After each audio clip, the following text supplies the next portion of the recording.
Kahitabo ato nga murag kalit ka ay ba jigjigana ba mura bitaw siya gibakho niya. Kami ato kay nara mi sa simento na to, grabing kusuga ang kuan. Wala jud mi kalihok nga kanang makabangon mi kay pag 1 to pag ikatulo lang mi kahagsaan wala na mi nagahong nga mabuhi pa mi sir. Pag dito na sa gawas, bura na siya na, ma, ano naman ni ma? Kay paggawas na mo, nagsigi para bagyog shake, ma. Nya, sus, buragin siya naratol, ma, pero, nak, di lang gid ka kalma lang gid kay naaragid sa mama.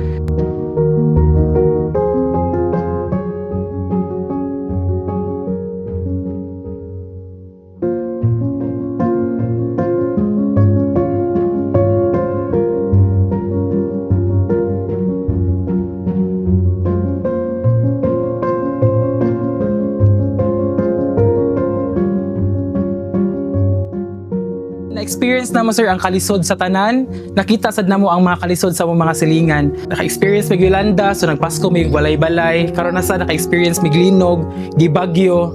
So magpasko na sad mi ug mag New Year mig mga balay-balay.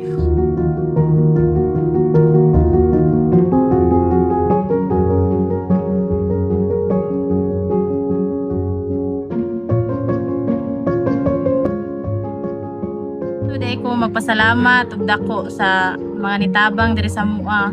Kasi gamay to para sa inyo ha, pero dako na kay to para sa mua.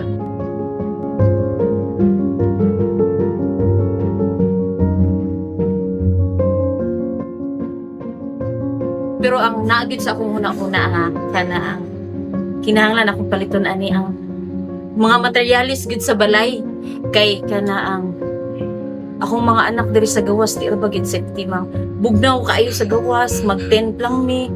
Timing po nga among pamilya nagsunog ug ka sakit matong ipalit gyud ko tambalang uban dahil ipalit na ko ugas ang uban ang uban sudan na poy ang uban kuan nga kitipigan po na kung naipila ka kuan kay ipuno-puno po na ko nga makakuan po sa kong balay ba.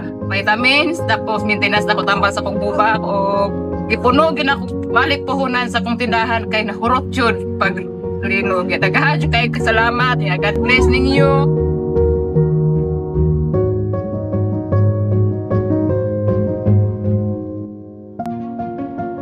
Nalumpag yun ba ang lutuan nya kipinahinayan po na kong pabarog. Naguba ni siya.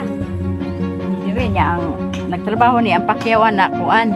Pagtarong nila sa atop niya dahil tarong-tarong mga na ilaha atop ra o kining pagpabarog.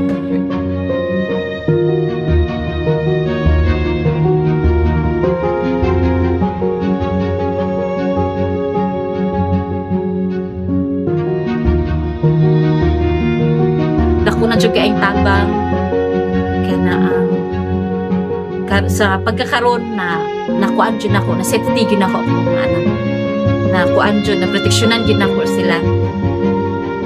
Salamat jud kaayo, daghan kaayong salamat.